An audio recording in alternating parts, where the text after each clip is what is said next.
Olá, eu sou Ricardo Fenelon, sócio fundador do Fenelon Advogados e idealizador desse projeto chamado Airlaw Brasil, que tem como objetivo difundir conhecimento sobre os diversos temas relacionados ao direito aeronáutico e espacial. Essa ideia surgiu a partir de inúmeras mensagens que recebi nos últimos anos, tanto de colegas advogados quanto de estudantes interessados em se especializar na matéria. Nesse sentido, estamos convidando os maiores especialistas do Brasil no assunto para que eles possam contar um pouco sobre suas trajetórias profissionais, bem como avaliar um ou outro tema específico. Hoje, temos a honra de receber a doutora Isabela Vilhena, mestre em Direito Aeronáutico e Espacial pela McGill University, em Montreal, no Canadá. Ela também tem MBA executivo em Direito Empresarial pela Fundação Getúlio Vargas e é bacharel em Direito pela Universidade Federal Fluminense. Ela é vencedora do prêmio Constance O'Keefe Aviation Law Writing Award 2020, concedido pela Associação Internacional de Transporte Aéreo, a IATA, com a pesquisa Participação Societária Estrangeira em Companhias Aéreas, a experiência brasileira. O título original em inglês é Foreign Ownership in Airlines, The Brazilian Experience. Ela ganhou a bolsa acadêmica concedida anualmente pela International Aviation Women's Association e a AWA a mulheres com carreiras promissoras relacionadas à aviação.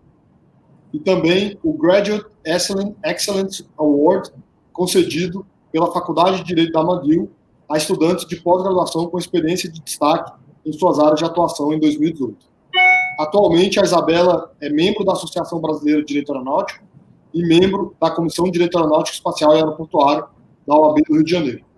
É advogada sênior associada ao escritório Baixa Ramé, especializado em Direito Aeronáutico, com foco em financiamento de aeronaves. Isabela, seja muito bem-vinda ao Airlaw Brasil. Muito obrigado por ter aceitado o nosso convite. Obrigada, Ricardo. É uma honra estar aqui, participar dessa série de webinars que você está fazendo com pessoas tão qualificadas na área. O direito aeronáutico é realmente, uma vez que a gente começa a trabalhar nessa área, é difícil querer tentar sair, porque é fascinante e abrange muitos assuntos, muito mais do que às vezes a gente vê no nosso dia a dia, né? Então, eu agradeço a você por essa oportunidade de estar aqui batendo esse papo contigo. Isabela, até aproveitando o que você acabou de falar, será que você poderia nos contar um pouco como é que foi a sua trajetória no direito aeronáutico? Você foi parar nessa área por coincidência, por paixão pela aviação? Porque, assim, o que a gente descobre aqui é que eu já estou me tornando repetitivo nisso, mas a paixão ou ela vem antes ou vem depois, em algum momento ela vem. Isso, em algum momento ela vem. Assim, no meu caso foi muito por acaso. Eu, na verdade, óbvio, né? Quem não é fascinado por aviação? E esses dias, vendo fotografias antigas de família, eu descobri que quando eu era criança tinha um mini avião da Transbrasil na decoração da minha casa. Meus pais colocaram um avião da Transbrasil, mas assim, ninguém era aviador, ninguém tinha relação com a aviação. Eu mesma tinha... A verdade é que eu tinha andado de avião muito pouco na vida. E, de repente, no meu penúltimo ano de faculdade, eu vi uma vaga para estágio no escritório na Baixa Ramé, que é onde eu estou hoje, há quase 9 anos. E comecei a trabalhar lá, e lá tive grandes mestres, ainda tenho. Sou muito grata a todos que me ensinaram, né, o que eu sei nesse tempo todo que eu estive, continuo lá. E foi uma paixão que foi crescendo com o tempo, não foi algo que eu busquei, assim, de forma direta, quero trabalhar com isso, mas quando eu comecei a trabalhar, a gente vai se envolvendo e conhecendo os assuntos. Eu comecei a trabalhar com isso, foi em 2011 para 2012, então, o escritório especializado em leasing e financiamento de aeronaves e motores. E nessa época, 2011, foi quando o Brasil ratificou a Convenção da Cidade do Cabo e o Protocolo Aeronáutico. Então, a gente começou, o assunto ainda era muito incipiente aqui. E eu lembro eu enquanto estagiária, estudando o que era essa convenção, quais implicações da convenção para a aviação, para o setor no Brasil e de forma geral. Eu lembro de quando a convenção e o protocolo foram publicados, foram implementados, né, via o decreto 8.008 de 2013, a expectativa da ANAC regulamentar as disposições do decreto que lhe cabia, o exercício de ideias e emissão de códigos em 2014. Então, assim, é legal hoje olhar para trás e ver que foi uma construção, assim, a minha vida profissional e a minha paixão pela aviação foi uma construção ao longo desses anos. E a gente, assim, ainda que é pouquíssimo tempo, né? Eu tenho quase uma década na aviação, enquanto muitas outras pessoas que eu conheço têm 20, 30, 40 anos de experiência, mas é legal ver como a gente vai evoluindo ao passo que o setor também vai se modificando, né? E a legislação, o arcabouço jurídico é bem interessante. Não, com certeza. E você trabalha numa área que é aviação na veia, né? Porque são os aviões entrando e saindo, né? Quando você começou a trabalhar com isso, você... porque, assim, o foco aqui da nossa conversa é sempre para estudantes e jovens advogados que tenham interesse na área, né? Você já tinha muito conhecimento dessa área de direito internacional, contratos, porque essa área de... E com isso eu estiver errado, tá? Mas essa área de financiamento de aeronaves tem muito a ver com isso, né? Com essa parte de discussão contratual. Tem bastante a ver. Na verdade, assim, o que eu sabia, para ser honesta com você, eu fiz uma matéria eletiva na universidade, na UF, Direito Aeronáutico, em que a gente, na verdade, estuda a responsabilidade civil do transportador aéreo, e que é só, assim, uma gota num oceano de assuntos que o direito aeronáutico engloba. E não... Eu tinha feito estágio, eu fiz estágio no BNDES, foi uma experiência muito bacana, com contratos administrativos e licitações, totalmente não, mas bastante diferente do que eu vejo na minha rotina aqui. Então, assim, a minha experiência, eu confesso que foi meio que do zero, foi, assim, foi algo que foi, como eu te falei, foi sendo construído, eu não tinha um background. E é isso que, quando eu olho para trás, eu acho que foi mais legal, porque foi despretensioso. Entende? Não foi algo que eu falei, não, eu quero... Assim, óbvio, eu queria ter uma carreira profissional, eu tive bons mentores, né? Pessoas que me inspiraram nessa caminhada, mas foi algo que não foi planejado, né? Porque, no fim, a gente não tem tanto controle sobre as coisas quanto a gente acha que tem. Então, a única... Assim, a partir teve um determinado momento que eu tive que tomar a rédea da situação e falar, bom... Ou eu vou me especializar nisso e vou entrar de cabeça, ou eu vou começar a pensar se eu quero outra coisa para minha vida. E aí surgiu a ideia de fazer o LLM, e também foi um projeto que teve o apoio do escritório, e aí surgiu essa grande dúvida, mas qual vai ser em que eu vou me especializar? Vai ser em aviação? Porque são poucas universidades no mundo que têm um mestrado em Direito Aeronáutico e Espacial. Sim. Então, eu tive essas dúvidas, e eu pensei, bom, aí a gente fica até com um pouco de receio, né, porque tem vários, tem mestrado em International Business Law, Banking and Finance, agora Direito Aeronáutico não. Então, assim, a gente, para tentar, você tem que ter uma certa coragem, porque pode dar muito certo, como também pode dar muito errado, ou não fazer a menor diferença, né. Então, mas hoje eu vejo que valeu a pena arriscar, foi um divisor de águas, realmente, na minha vida pessoal, profissional, acadêmica. E eu conheci pessoas incríveis, né, nesse meio termo, assim, que são realmente líderes, né, referências na área. E eu vi que o direito aeronáutico é muito maior do que esse dia a dia dos contratos, do leasing. É óbvio que essa parte é extremamente relevante para o setor, porque mais de 60% das aeronaves global, isso, a nível global, mais de 60% da frota é arrendada. As companhias aéreas hoje em dia arrendam muito mais do que compram aeronaves, por uma série de razões que eu poderia ficar um dia inteiro aqui falando, você bem sabe. Já fica o convite para a próxima. Com certeza, conte comigo. Mas, assim, direito aeronáutico é muito maior do que isso, né? Esse é o meu dia a dia, é algo que eu gosto, tem uma relevância, mas tem outros assuntos que também são fascinantes, como essa parte regulatória, essa questão da regulação, do papel da ICAO, né, da OACI, em geral, tudo que a Convenção de Chicago criou, o sistema dos acordos bilaterais, negociação de direitos de tráfego aéreo, assim, é fascinante. Eu gosto muito dessa parte também. Por isso, eu, quando escrevi esse paper para a IATA, eu foquei num assunto que não tem a ver com a minha realidade no dia a dia de trabalho, mas é algo que também me encantou quando eu comecei a estudar, que é por que as companhias aéreas não podem, não podem, em algumas jurisdições elas não podem fazer do business like other business, né? Por que elas não podem fazer negócios com todas as outras indústrias, todos os outros setores, né? Por que tem essas limitações ao investimento estrangeiro? E aí a gente, quando começa a estudar, começa a ficar intrigado, e eu acho que essa é a graça da coisa, quando o tema te intriga a ponto de você querer se aprofundar. Não, com certeza. E até aproveitando, né, porque a ideia aqui desse bate-papo, no segundo bloco, se podemos chamar assim, é exatamente fazer uma introdução de um tema específico, né? E esse é um tema também que eu tenho muito carinho por ele, até quando eu estava na ANAC, dentro das minhas possibilidades, trabalhei muito para que a gente conseguisse abrir o capital estrangeiro aqui no Brasil. Então, queria te pedir para fazer uma introdução disso aí, ainda mais que você escreveu esse paper premiado, que é essa questão do capital estrangeiro, do investimento estrangeiro em companhias aéreas brasileiras. Bom, acho que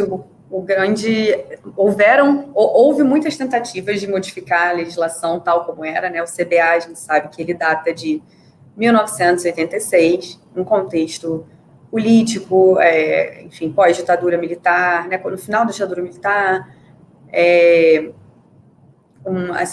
ainda muito, tal como em outros países da América Latina, ainda tinha um sentimento nacionalista muito forte, uma preocupação grande com, não só com a reserva de mercado, mas com o sentimento que a aviação envolve toda essa questão do nacional, né? A gente tem as flag carriers em vários países, e tinha esse sentimento também, essa preocupação com a segurança nacional e a preocupação com o orgulho, né?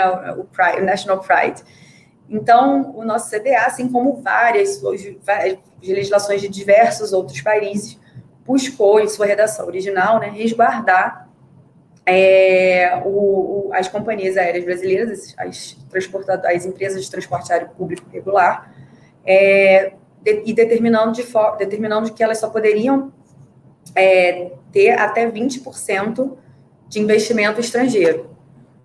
80% do capital das empresas aéreas deveria ser detido por empresas brasileiras ou indivíduos brasileiros. E, além disso, a empresa aérea deveria ter sede no país e ter o seu controle, né, a sua administração também na mão de brasileiros. E, enfim, o mundo evoluiu, as legislações evoluíram. A própria OACI, a partir de 2013, na quinta conferência mundial da aviação civil, que a OACI patrocinou, eles determinaram que os países adotassem políticas no sentido de liberalizar essa política de investimento econômico, de investimento estrangeiro direto nas companhias aéreas. E depois de muitas tentativas, várias MPs foram editadas em diversos governos e caíram, enfim, não viraram leis por N motivos. Mas, finalmente, em 2019, a MP, que era a MP 863, salvo engano, de 2018, ela foi transformada na Lei 13.842, de 2019, que mudou o artigo 181 do CBA. E aí, ao invés de exigir 80%, que 80% do capital das empresas aéreas ficasse na mão de brasileiros, o CBA passou a apenas exigir que a empresa fosse constituída sob as leis do Brasil, sediada no Brasil e com administração no Brasil. Então, não existe mais essa limitação no investimento estrangeiro direto, porque isso foi uma regra que, como eu te falei, ela começou lá... não foi assim, o Brasil não foi na contramão.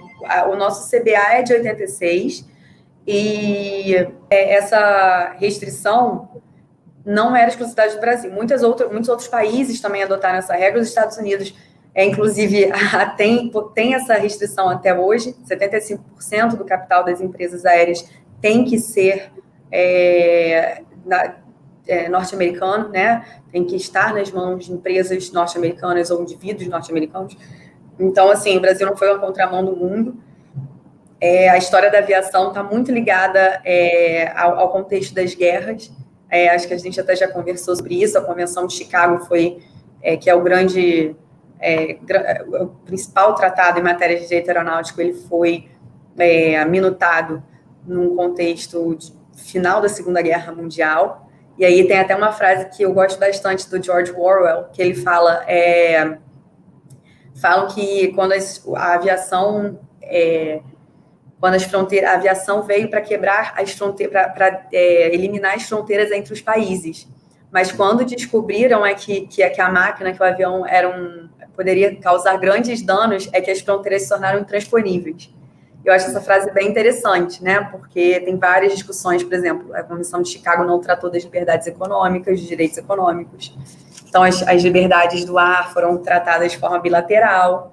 Há quem advogue no sentido de que essas liberdades do ar, na verdade, não são liberdades, são restrições, né, enfim, com viés, na verdade, protecionista. Enfim, tudo isso a gente pode também debater em outro momento. Com certeza a convenção criou as fronteiras aéreas, né, se a gente puder chamar. Exatamente. E aí, nesse contexto, os estados, para poder negociar, por exemplo, um estado A para negociar com o estado B os direitos de acesso ao seu mercado, eles restringiram as aéreas nacionais daquele outro país. E se você abre o capital estrangeiro, se você não impõe limitações ao investimento estrangeiro direto nessas companhias aéreas, como você vai assegurar, por exemplo, que um estado C, que não faz parte daquele acordo bilateral, não está pegando o que eles chamam de carona no seu acordo bilateral para ter acesso ao seu mercado, sendo que você não negociou com aquele estado diretamente? Então, assim, algumas soluções nesse sentido foram propostas, e aí a OACI está fazendo um trabalho bastante relevante nesse sentido. O Fórum Econômico Mundial, em 2016, o diretor do Instituto de Aerospace Law da McGill, professor Brian Havel, ele apresentou um paper, também está na internet, acesso público, muito interessante, sobre essa questão, os prós e os contras da liberalização do investimento estrangeiro nas companhias aéreas. A ICAO tem até um projeto de draftar uma convenção multilateral sobre investimentos estrangeiros nas companhias aéreas, para que exatamente os países possam, os estados signatários dessa convenção, eles possam acordar que reconhecem que mutuamente, né, reconhecem que os outros estados contratantes também têm essa como regra liberalizar, permitir o investimento estrangeiro nas suas áreas, nas áreas constituídas naquelas jurisdições, mas que isso não impede a troca, a negociação de direitos de tráfego aéreo entre eles, porque, na verdade, essa questão mais uma questão não é de limitar ou não limitar a estrutura, a composição societária ou o investimento, ou da onde vem o capital das aéreas. É mais uma preocupação de segurança nacional. E aí, nesse sentido, a OACI, ela recomenda que o conceito de propriedade substancial e de controle efetivo, que eles sejam substituídos pela concepção de nacionalidade regulatória, ou seja, a companhia aérea, ela não por exemplo, uma companhia aérea X não é brasileira porque 80% do seu capital ou 51% do seu capital é detido por empresas estrangeiras ou por indivíduos, por empresas brasileiras, desculpa, ou por indivíduos brasileiros. A empresa aérea X é brasileira porque a ANAC tem supervisão regulatória sobre as atividades dela. A ANAC emitiu o certificado de operador aéreo sobre ela, porque, no fim, é isso que importa para a aviação, é segurança, né? Segurança operacional. Até um pouco na linha do que é feito com a aeronave, né? Exato. Apesar que até isso eles querem também, já há algum tempo, flexibilizar um pouco, né? Mas Isabela, sabe o que eu achava muito curioso aqui, quando a discussão estava acontecendo aqui no Brasil? É a visão que se tem da forma como o setor aéreo é estratégico. Porque aqui no Brasil podia ter 100% de capital estrangeiro em diversos outros setores, energia, telecomunicações, banco, mineração, etc. Eu acho que quase todos, assim, menos imprensa e algum outro que eu não me lembro na época, acho que alguma coisa de questão nuclear. E aí a aviação era o mais limitado. Assim, é difícil também entender isso, né? Num mundo em que quando você trata de investimento, você tem cada vez mais um mundo globalizado, né? Você tem um fundo que vem de outro fundo, que vem de uma holding. Você mesmo que mexe com livro de financiamento sabe disso. Às vezes tem umas 10 corporações, aí chega no proprietário da aeronave e olha lá. Exato. Assim, não faz, hoje em dia isso não faz mais sentido, essa regra. É algo realmente defasado. Essa restrição ainda existe em muitos acordos bilaterais, apesar de que também há recomendação expressa da OACI para que os estados passem a abolir essa restrição de propriedade substancial e controle efetivo nos seus acordos bilaterais, mas isso é algo que existe. Por exemplo, o próprio acordo de céus abertos entre Brasil e Estados Unidos prevê que as companhias aéreas designadas têm que ter propriedade substancial nacionais do outro estado e controle efetivo. É claro que, desculpa te interromper, mas é claro que existe uma questão concorrencial nisso, né? Exato, esse é o ponto. Interessante do direito aeronáutico, porque as pessoas às vezes acham, eles estão aqui dois malucos falando de uma convenção de 44. Não, a discussão é super atual. Até pouco tempo atrás, estavam discutindo nos Estados Unidos a briga com as companhias do Oriente Médio. Então, assim, aí essas companhias compram companhias na Itália, e como é que fica? É italiana, é do Oriente Médio, enfim. Exato, exatamente. E os direitos de essa companhia aérea, mas peraí, ela tem direito de voar de um ponto a outro, desse país para esse país, porque ela negociou, via o meu país, porque ela negociou comigo, mas os investidores dela não são de outra nacionalidade. Assim, a questão toda é que é uma discussão que, né, para lá daria umas 5 lives a respeito, a gente ainda não ia esgotar o assunto. Mas é exatamente o que você falou, é a preocupação lá atrás, na Convenção de Chicago, e acho que até quando o CBA foi editado, a preocupação era a segurança nacional e outras questões nacionalistas, né? Hoje em dia ainda existe essa preocupação por questões de preservação de mercado, como, por exemplo, os Estados Unidos. Os Estados Unidos advogam por acordos de céus abertos, frequências ilimitadas, múltipla designação de companhias aéreas. Eles advogam a favor disso, mas a regra da propriedade substancial e controle efetivo ainda está nos acordos bilaterais. Porque a indústria aérea norte-americana se desenvolveu de forma muito diferente de todas as demais regiões do mundo, inclusive a Europa. Então, eles têm uma posição realmente dominante ainda. E eles não vão querer abrir mão, né, de ter um país, um terceiro país, se beneficiando de direitos de tráfego que eles negociaram com um outro país com quem eles mantêm relações diplomáticas talvez diferentes, enfim. Existe por uma questão política, por uma questão concorrencial. Então, assim, essa regra é muito... isso até depois de toda a pesquisa e no fim do artigo que eu tive a felicidade de escrever e ser escolhido pela IATA, foi exatamente o que eu escrevi, a conclusão a que cheguei, que é difícil, assim, pensar que essa regra da propriedade substancial, ela é a que eles chamam de regra da nacionalidade, né? Que ela vai ser abolida. É difícil pensar que ela vai ser abolida por completo. Talvez não. Mas ela precisa ir sendo substituída aos poucos. Essa é uma recomendação expressa da organização da OCDE, da OACI, do Fórum Mundial Econômico, enfim, várias organizações internacionais têm advogado a favor da liberalização pela própria sobrevivência do setor aéreo, porque não faz mais sentido. Hoje em dia, você já tem as alianças entre as companhias aéreas, já são a melhor maneira que as companhias se safaram para poder conectar, né, enfim, otimizar suas rotas, já que elas não podem se fundir ou não podem ter participação na outra, então elas criaram as alianças globais, que são 3 enormes, né, que tem até imunidade, antitrust immunity.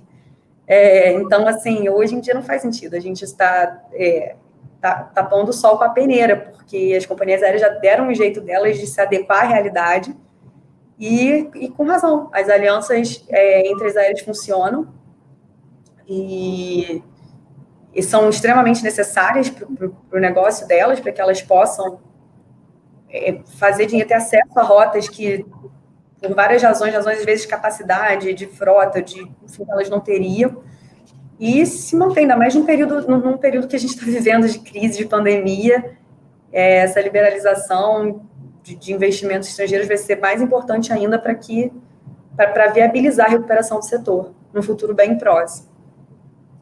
Não, sem dúvida. Enquanto você estava falando, é impressionante como esse tema é atual, né? A gente fala União Europeia. Há pouco tempo eles estavam discutindo a questão do Brexit, como é que ficaria isso lá, porque a União Europeia ela é muito liberal dentro da União Europeia. Sim. Mas para fora da União Europeia, se eu não tiver com a memória falhando, é 51-49. Então, assim, querendo ou não, a partir do momento que o Reino Unido saísse, enfim, a gente pode ficar aqui até amanhã, né, Isabela? Mas eu vou perguntar, para aproveitar aqui o nosso tempo, eu queria aproveitar a oportunidade, porque a gente sempre no final te pede uma dica, um conselho para os estudantes. Mas é óbvio que você pode dar a dica, o conselho que você quiser. Mas eu queria te pedir para falar um pouco sobre o mestrado na McGill, porque você é uma das únicas pessoas que eu conheço no Brasil que tem esse mestrado, que é um dos 2 mestrados mais prestigiados no mundo do direito aeronáutico e espacial. Então, assim, eu sei que existe muito interesse sobre esse mestrado, então eu queria que você contasse um pouco como ele como é que funcionam as matérias, quanto tempo tem que morar lá no Canadá, enfim, se você puder, claro, né? Claro, será um prazer. Bom, assim, em termos de programa, o mestrado me surpreendeu positivamente, porque tem matérias que você pode, como qualquer curso, né, matérias eletivas, e a faculdade não só, existe o Instituto de Direito Aeronáutico e Espacial da McGill, que completa 70 anos ano que vem, que é extremamente renomado. Eu sou suspeita para falar, mas realmente uma das maiores instituições acadêmicas de direito aeronáutico no mundo. E existe a faculdade que faz parte da faculdade de Direito da McGill. Então, você pode também pegar outras matérias que não têm só a ver com aviação. Mas, no geral, o curso, assim, as disciplinas que eu fiz, Direito Internacional, Direito Aeronáutico Internacional Privado, Direito Aeronáutico Internacional Público, que são fantásticas. Assim, Direito Internacional Privado, você vai estudar praticamente a aplicabilidade da Convenção de Varsóvia, que agora, né, Montreal. Você estuda a parte histórica, isso também te dá um conhecimento sobre a história da aviação, sobre o porquê mas por que a Convenção de Montreal é como é? Porque a gente teve a de Varsóvia antes, e a gente vai estudando as nuances, e é muito interessante os casos concretos. E aí, enfim, a McGill é uma universidade canadense, mas os casos que a gente estuda são casos majoritariamente de jurisdições de common law, como, por exemplo, Austrália, Inglaterra, Estados Unidos, algumas, a Suprema Corte, mais Distrito de Nova York, assim, mais países de common law, alguns casos, alguns julgados do Quebec, que não é common law, é lei civil. Por isso eu acho também interessante. Direito aeronáutico internacional público, a gente estudou muito a Convenção de Chicago, muito o papel da OACI, muito o que são as SARPs e as funds da OACI, qual o papel da OACI no direito aeronáutico, no direito aeronáutico, na aviação como um todo. A gente estuda a parte ambiental, o que é o CORSIA, o que é o European Trade Scheme. Aí a gente estuda praticamente o impacto da aviação em todos os setores possíveis. Meio ambiente, de um ponto de vista econômico. Essas foram as matérias obrigatórias que eu fiz, né? Direito Internacional Público, e Direito Aeronáutico Internacional Privado e Direito Espacial, que foi a primeira vez que eu tive contato com essa matéria, que também é apaixonante.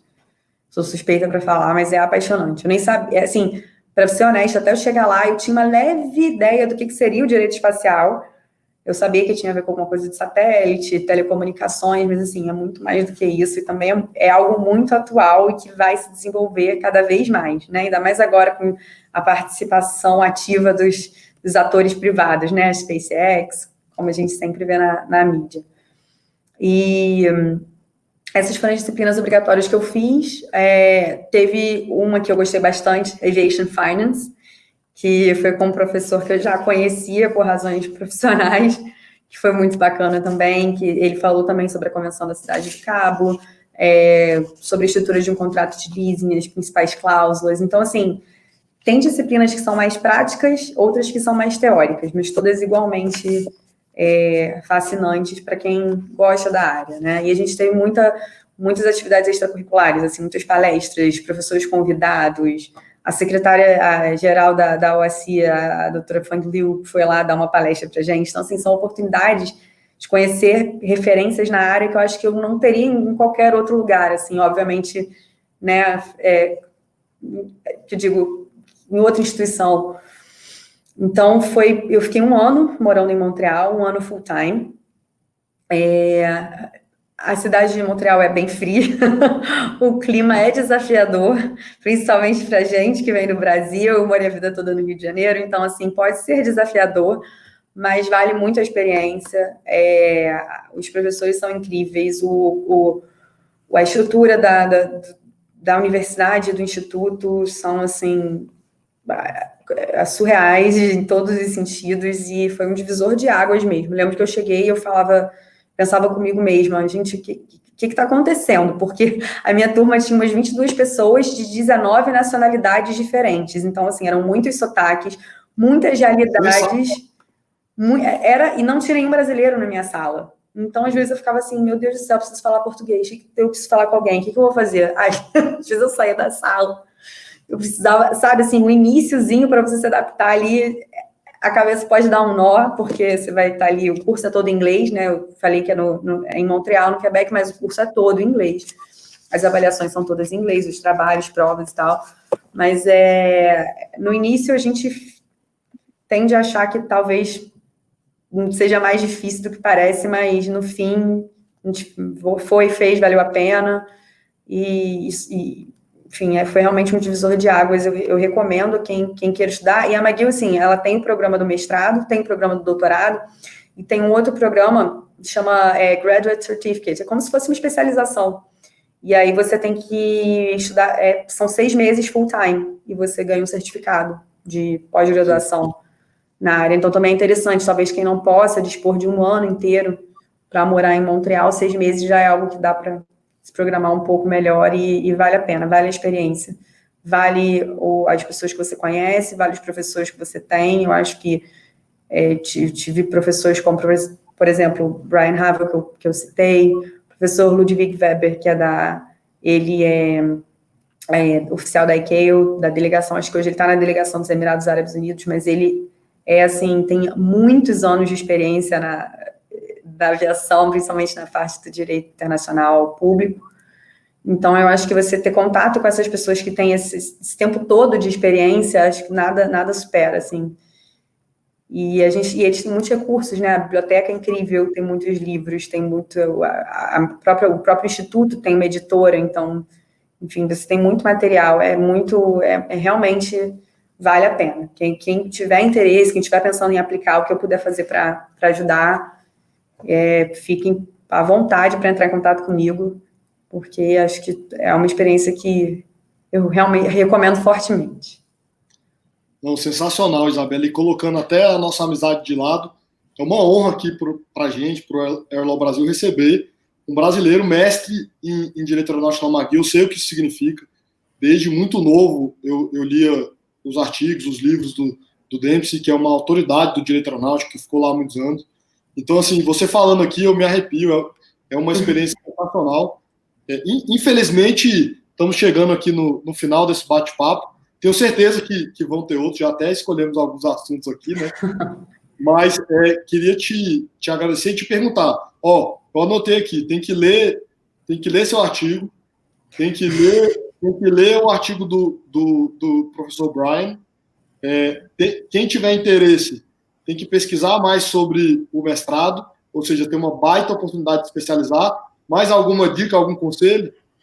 Bom, o meu artigo já está um pouco desatualizado, pode passar sem essa. O do professor Raul eu recomendo estudar sobre a possibilidade de aplicar para a McGill ou para a Leiden, também é uma excelente instituição, né? A gente brinca que é concorrente, mas não é nada de concorrente, são duas baita universidades, então, quem tiver interesse.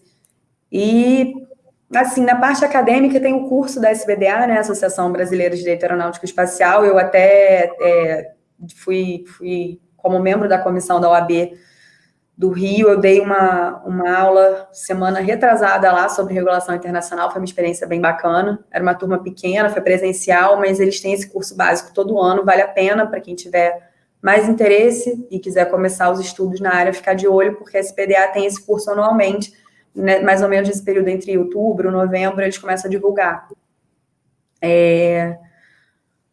Bom, eu acho que é isso, e ler, né? Ler é sempre bom, ler artigos, professor Dempsey é a maior autoridade. É isso. Pode começar a ler na Convenção de Chicago, né? Já é um bom caminho. É um excelente começo. Lá tem essa convenção como o professor Michael Mayotte, que também era da McGill, falou, é uma convenção que tem dupla personalidade, né? Porque ela não só é uma convenção que ela estabelece as principais regras de direito aeronáutico internacional público, mas ela também é a Constituição da OACI. Sem dúvida. Então, ela funciona de duas formas e realmente é um bom primeiro passo. Isabela, muito obrigado pela presença. Eu que agradeço, meu amigo. Foi realmente uma honra. Eu queria, mais uma vez, não só te agradecer, mas agradecer também todos que nos assistem, todos que estão nos acompanhando. Continuem aí nos seguindo nas redes sociais, no YouTube, no Instagram, no LinkedIn. Muito obrigado a todos e um grande abraço. Eu que agradeço. Obrigada a todos.